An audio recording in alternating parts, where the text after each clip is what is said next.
Bike 2 सालों से बंद पड़ी हुई थी।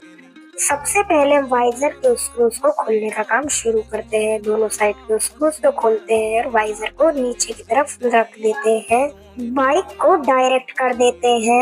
उसके बाद में हम साइड पैनल को खोल के हटा देते हैं।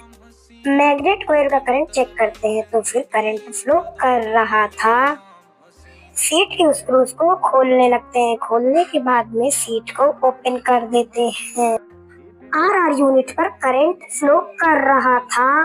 चेक करने पे पता चलता है कि इसकी सेल्फ रील खराब थी। नई रील लगाने पर बाइक स्टार्ट हो जाती